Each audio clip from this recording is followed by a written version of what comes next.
هەڵسەنگاندنی هاوبەشی حەزبی کۆمۆنیستی ئێران و ڕێکخراوی شۆڕژگیری کرێکارانی ئێران ڕاهی کاریگەر کوشتار و پاکساوی نەچەوەی خەڵکی غەزا لەلایەن دەوڵەتی ئەپارتایدی ئیسرائیلەوە دەبێت کۆسایی پێبێت. یەکەم، لە هەفتەی ڕابردوودا کوشتاری بێبەزەیانەیە دانیشتوانی کەرتی غەزا لە فەلەستین لەلایەن دەوڵەتی جنایەتکاری ئیسرائیلەوە بەردەوام بوو. ئامارەکان ئاماژە بەوە دەکەن کە تا ئێستا زیاتر لە 10,000 فەلەستینی گیانیان لەدەستاوە کە نزیکەی 4,000یان منداڵن. لە کاتێکدا کە جیهان شاهدی کۆمەڵکوژیەکی بێوێنەیە لە غەزا، دەوڵەتی ئەمریکا و هاوپەیمانەکانی هەروەها بەردەوامن لە پشتیوانیکردنی بێ ئەملا ئۆلا لە دەوڵەتی دەستی ڕاستی بنیامین نەتانیاهو، ناردنی چەکوچۆڵی کۆمەڵکۆش بۆ کوشتاری هەرچی زیاتری خەڵکی بێدەفاعی فەلەستین و ویتۆکردنی ئاگربەستی مرۆڤ دۆستانە، ناڕزایەتی بزوستنەوەکانی لایەنگرانی ئاشتی بە نایاسایی لە قەڵەم دەدەن و پشتیوانی لە بڕینی ئاو، کارەبا و خۆراک و دەرمان لە فەلەستینیەکان دەکەن و لە ژێرناوی مافی ئیسرائیل بۆ بەرگریکردن لە خۆی هەموو ئەو تاوانە جەنگیانە پاساو دەکەن. لە دۆخێکی وەها دژواردا خەڵکی فەلەستین نەک هەر لەلایەن دەوڵەتێکی داگیرکەرەوە غەڵتانی خوێن دەکرێن، بەڵکو هاوکات لەلایەن هێزگەلێکەوە نوێنەرایەتی دەکرێن کە یان لە ڕێگ و ڕیشەوە گەنجەڵن یان وەک ڕەوتێکی ئیسلامی کۆنەپەرست خۆیان بەشێکن لەو کارەساتەی کە بەسەر ئەم خەڵگەزا هاتووە.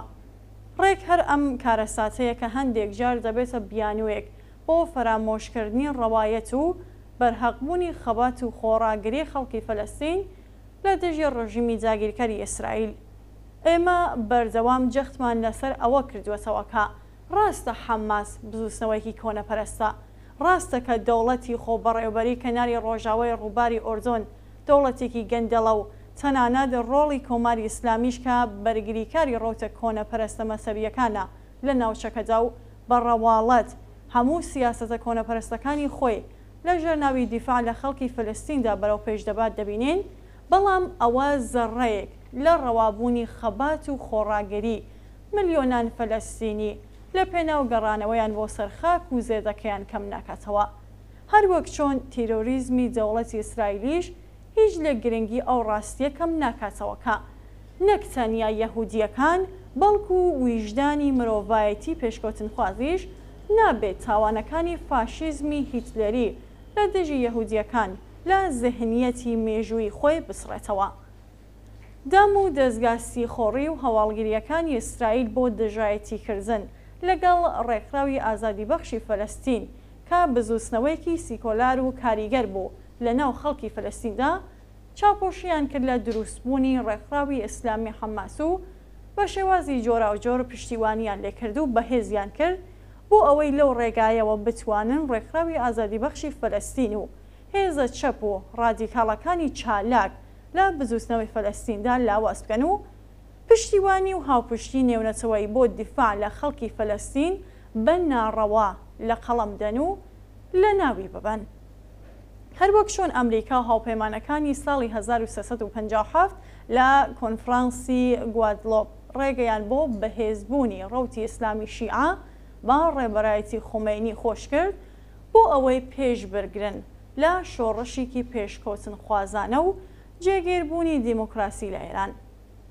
ئەو دەوڵەتانەیە کە بە بیانوەی بوونی بزوستنەوەی ئیسلامی حەماس لە کەرتی غەزا چاویان لە ئازدڕەندەیی ڕژیمی پڕچەک و شۆڤێنیستی ئیسرائیل دەبەستن، هاوبەشی ئەو تاوانە مێژوویان لە دژی نەسەوەی فەلەستین. خەڵکی ئازادیخواز و شەریفی فەلەستین و ئیسرائیل هیچ دژمنایەتێکی قوڵیان لەگەڵ یەکتردا نییە. ئاگری دژمنایەتی نێوان ئەو خەڵکە لەلایەن دەستی ڕاستە کۆنەپەرست و تۆندڕەوەکانی هەردوولاوە باوەشێن دەکرێت.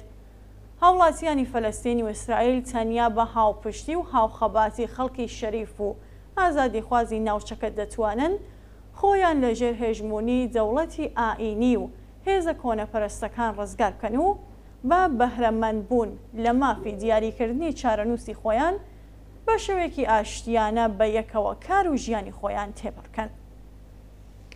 دووهەم، دەوڵەتی ڕئیسی بڕیاری داوەکە لە نیوەی دووەمی ئەم ساڵدا موچەی هێزە نظامیەکانی سوپای پاسداران و ناوەندەکانی سەر بەو هێزانە زیاد بکات. ئەوە لە حاڵێکدایەکە کاتێک شۆڕای باڵای کارلانی کەمی حەقدەستی کرێکارانی بۆ ساڵی 1402 پەسەند کرد بە شێوەیەکی فریوکارانە بەڵێنیان بە کرێکارانداکە ئەگەر لە نیوەی دووەمی ساڵدا موشەی کارمەندان و هێزە ئەمنیەکان زیاد بکەن هەر بەو ڕێژەیە حەقدەستی کرێکارانیش زیاد دەکەن. ئێستا لە کاتێکدا کە هەڵاوسان بە بەراورد لەگەڵ ئەو کاتەی لانیکەمی حەقدەست بۆ ساڵی 1402 پەسەند کرا پسل لە 50% زیادی کردووە، نەک هەر هیچ ئاماژەیەک بۆ زیادکردنی حەقدەستی کرێکارانیە، بەڵکو بەهۆی ئەوەوە کە مانگەکانی نیوەی دووەمی ساڵ 30 ڕۆژن، خاوەنکارەکان لەم نیوەی دووەمی ساڵدا بەکردەوە حەقدەستی کرێکار بە ئەندازە 1 ڕۆژ لە مانگدا کەم دەکەنەوە. پرسی حەقدەست لە ئێرانیش وەک هەر شوێنێکی دیکە لە نیزامی سەرمایەداریدا تەوەری بنەڕەتی ململانێ نێوان دوو چینی سەرەکی کۆمەڵگا واتە سەرمایەدار و خاوەن پیشەسازیەکان و دەوڵەت وەک کڕیاران و کرێکاران وەک فرۆشیاری هێزی کارە. خاوەنکارەکان و دەوڵەتە نمونەرەکەیان بە پشبەستن بە بوونی لەشکرێکی بەرینی بێکاران هەوڵدەتەن تا ئەو جێگای دەتوانن حەقدەستی کرێکاران کەمکەنەوە و بەرگریکردن لە قازانجی هەرچێ زیاتری سەرمایەکانیان بە مافی بێ ئەملا ئۆلای خۆیان دەزانن. کرێکارانیش بە مافی خۆیان دەزانن کە لە بەرامبەر هێزی کارەکەیاندا داوای حەقدەستێک بکەن کە لە بەرچاوگرتنی ڕێژەی هەڵاوسانی ڕاستەقینە لە کۆمەڵگا و پێویستیەکانی ژیانێکی ئینسانی لە سەدەی 21دا بتوانن بە ژێوی ژیانی خۆیان و بنەماڵەکانیانی پێدابین بکەن. ڕژیمی کۆماری ئیسلامی بە زەبری یاسا و پشبەستن بە هێزی سەرکوت ئەم ململانەیەی بە قازانجی سەرمایەدارەکان شکاندوێتەوە، چونکە کرێکاران بەبێ بوونی ڕێکخراوە چینایەتی و سربەخۆ کرێکاریەکان ناتوانن ئێرادەی چینایەتی خۆیان لە پرسی دیاریکردنی لانیکەمی حەقدەست بەسەر سەرمایەداران و دەوڵەتەکەیاندا بسەپێنن. حەقدەستێکی گونجاو لەگەڵ دابینکردنی ژیانێکی ئینسانی داواکاریەکی سەرەکی چینی کرێکاری ئێرانە و وەدی هاتنی ئەم داواکاریەش بەندە بە خەباتێکی یەکگرتووانە و سەرتاسەریەوە. ئەوە تەنیا خەباتی یەکگرتووانە و سەرتاسەری کرێکارانە کە دەتوانێت چینی سەرمایەدار و نیزامی کۆماری ئیسلامی ناچار بکات دەست لە هێرشکردنە سەر کار و ژیان و گۆزەرانی کرێکاران هەڵبگرن و هەروەها کەش و هەوای خەباتکارانێ دەش بە دۆخی ئێستا لە هەموو کۆمەڵگادا بەهێزتر بکات. سێهەم، ڕۆژی 2 نۆڤامبر بەرابەر لەگەڵ 11 خەزەڵوەر بەپێ ساڵنامەی نەسەوە یەکگرتووەکان ڕۆژی کۆچایی هێنان بە پارێزبەندی ئەنجامدەرانی تاوانە لە دژی ڕۆژنامەنووسان. مەبەست لە دیاریکردنی ئەم ڕۆژە جەربڕینی هاوسۆزیە لەگەڵ ئەو ڕۆژنامەنووسانێکە هەوڵی خستنە ڕووی ڕاستیەکان و پێدانی زانیاری دروست دەدەن. خاوەن سەرمایە و دەسەڵاتیش بە هەموو شێوەیەک دەیانەوێت ناچاریان بکەن کە بێجەنگ بن. بە شێوەیەکی مامناوەند لە جیهاندا لە ماوەی هەر 5 ڕۆژدا ڕۆژنامەنووسێک دەکوژرێت. لە سەرتاسەری جیهاندا هەزاران ڕۆژنامەنووس تەنیا بەهۆی ڕاپەڕاندنی ئەرکی پیشەیی خۆیان لەگەڵ مەترسی و ئازار و ئەزیەت و هەڕەشە و تەنانەت مردنیش بەرەو ڕوودەبنەوە. بەپێ راپۆرتی نەتەوە یەکگرتووەکان ساڵی ڕابردوو تاوان بەرامبەر بە ڕۆژنامەنووسان و چالاکانی مێدیایی لە چاو 2 ساڵ پێشتر لانیکەم 42% زیادی کردووە. ئەمە لە کاتێکدایەکە ژمارە ئەو پەروەندانەی لە دادگاکاندا بە دوواداچوونیان بۆ کراوە و بووەتە هۆی دۆزینەوە یان ناسینی تاوانباران لە ساڵی 2013ەوە تا ئێستا تەنیا 2% پێشکەوتن نیشان دەدات. بە وتە یونسکۆ لە باشترین حاڵەتدا تەنیا 6% جنایەتەکانی دژی ڕۆژنامەنووسان لە دادگاکان تا قۆناغەکانی کۆچایی و دادگایکردنی تاوانباران بە دوواداچوونیان بۆ دەکرێت. زۆربەی ئەو مەترسی و ئەزیەت و ئازار و هەڕەشانە ڕاستەوخۆ لەلایەن حکوومەتە سەرمایەدارەکان یان حکوومەتە بە ئاشکرا جینایەتکار و سەرڕۆکانی وە کۆماری ئیسلامیەوە ئەنجام دەدرێن. ئێران بە زیندانیکردنی ڕۆژنامەنووسان ناو ناوبانگی دەرکردووە و خودی ڕژیم لە نێو 180 وڵاتە لە پلەی 178 هێمیندایە.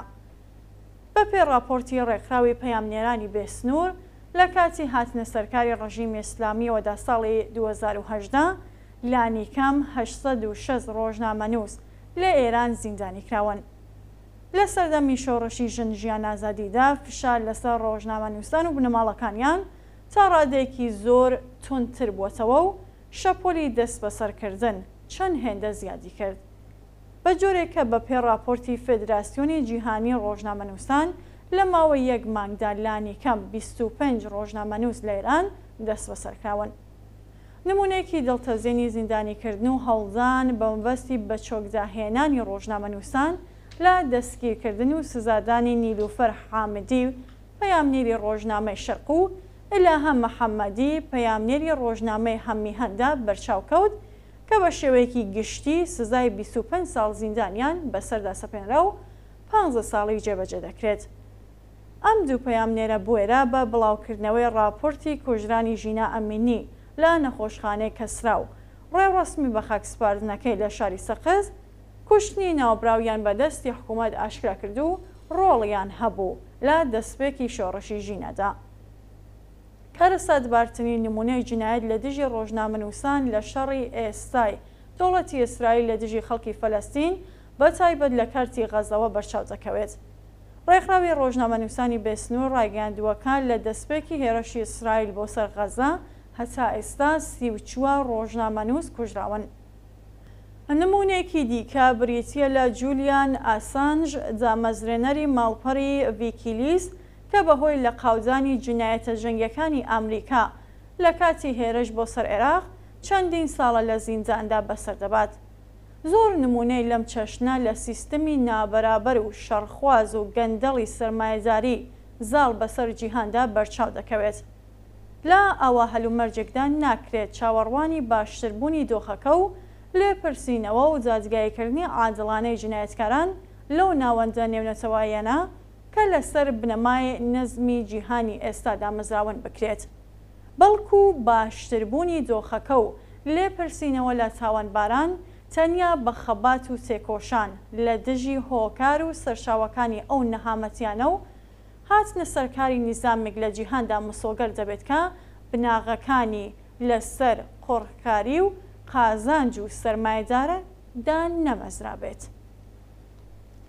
چوارەم، کۆماری ئیسلامی دوای ماوەیەکی زۆر شاردنەوەی هەواڵی گیانبەختکردنی یارمەتیە گەراوەند سەرنجام هەواڵی گیانەدەستانەکەی ڕۆژی 28 ئۆکتۆبر بەرامبەر لەگەڵ 6 خەزەڵوەر لە ڕێگەی ئاژانسی هەواڵی دەوڵەتی ئیرناوە بڵاو کردەوە. ئارمیتای تەمەن 17 ساڵ ڕۆژی 1 ئۆکتۆبر بەرامبەر لەگەڵ 9 ڕەزبەر لە وێستگەی مترۆی شوهەدای تاران لەلایەن مەئموریکی کۆنتڕۆڵی حەجابەوە بە توندی پاڵی پەیوەندرا و لە ئاکامدا هاوسەنگی لەدەستدا و سەری لە ئاسنی ڤاگۆنەکە درا و بێهۆش بوو. ڕۆژی 10 ڕەزبەر شارەوانی لە ترسان هەموو مەئمورە ژنەکانی کۆنتڕۆڵی حیجابی لە وێستگەی مترۆکان کۆکردەوە و بە دوای ئەوەدا بڵاوکردنەوەی زانیاری ناڕاست و دژبەیەک لەلایەن بەرپرسان و ڕاگەنەرەکانی دەوڵەتیەوە دەستی پێکرد. مەئمورانی ئیتلاعات ئارمیتایان بردە نەخۆشخانەی فەجری سەر بەهێزی ئاسمانی و لەلایەن لیباس شخصیەکانەوە گەمارۆدرا بۆ ئەوەی هیچ زانیاریەک دزە نەکاتە دەرەوە. تەنانەت نەیانهێش شەهین ئەحمەدی دایکی ئارمیتاش بچێتە ژووری فریاکەوتن ئەو شوێنەیە کە ئارمیتا بە بێهۆشی لێ خەوێنرا بوو. کاتێکیش ناڕزایەتی دەربڕی دەست بەسەریان کرد. ڕۆژی 10 ڕەزبەر ڕۆژنامەنووسی ڕۆژنامەی دەوڵەتی شەرقیشیان دەست بەسەر کرد لەبەر ئەوەی بەنیاز بوو راپۆرتە هەواڵێک سەبارەت بۆ ڕووداوە ئامادە بکات. سەرەڕای هەموو ئەمانە ڕۆژنامەنووسە جەماوەریەکان دەستبەجێ هەواڵەکەیان بە شێوەیەکی بربراو لە تۆڕە کۆمەڵایەتیەکاندا بڵاو کردەوە و درۆ و شەواشەرکاریەکانی ڕژیمیان سەبارەت بەوەی کە گۆیە ئارمیتا بەهۆی لاوازی جەستەییەوە بەهێوش بووە ئاشکرا کرد. بەرپرسانی کۆماری ئیسلامی کە ماوەیەکی زۆر بۆ ڕێگەیان بە بڵاوکردنەوەی هەواڵی گیانبەختکردنی ئارمیتا گەراوەند نەدەدا، هاوکات لەگەڵ چڕبوونەوەی هێرشی جنایەتکارانەی ئەرتەشی دژە ئینسانی ئیسرائیل و چوونیە و هێزانە بۆ ناو خاکی غەزا ئیزنیاندا کە هەواڵەکە بڵاو بکرێتەوە. ئەوان هیوادار بوون بە بڵاوکردنەوەی هەواڵی گیانبەختکردنی ئارمیتا شۆڕشی ژن ژیان ئازادی سەر هەڵ نەداتەوە. بەڵام هەرکە ئەو هەواڵە بڵاوکرایەوە ناوی ئارمیتا بوو بە یەکەم سەردێڕی هەموو تووڕە کۆمەڵایەتیەکان.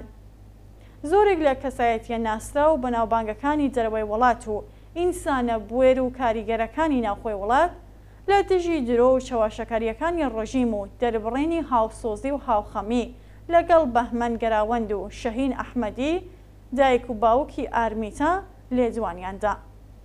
سەرەڕای هەڕەشە و دەستگیرکردنی دەیان کەس جەماوەرێکی زۆر بەشداریان لە ڕێڕەسمی بە خاکسپارتنەکەیان کردو دژی حکوومەتی گەندەڵ و تاوانکاری ئیسلامی دروشمیان بەرزکردەوە.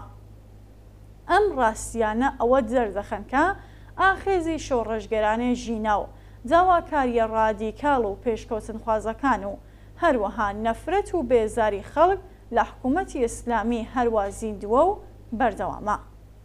بڕوخێت ڕژیمی کۆماری ئیسلامی ئێران سەرکەوتوو بێت شۆڕشی کۆمەڵانی خەڵکی ئێران بژی ئازادی، دیموکراسی و سۆسیالیزم. ڕێکخراوی کرێکارانی شۆڕژگەری ئێران ڕاهی کاریگەر حەزبی کۆمۆنیستی ئێران یەکشەممە 15 خەزەڵوەری 1402 6 نۆڤامبری 2023.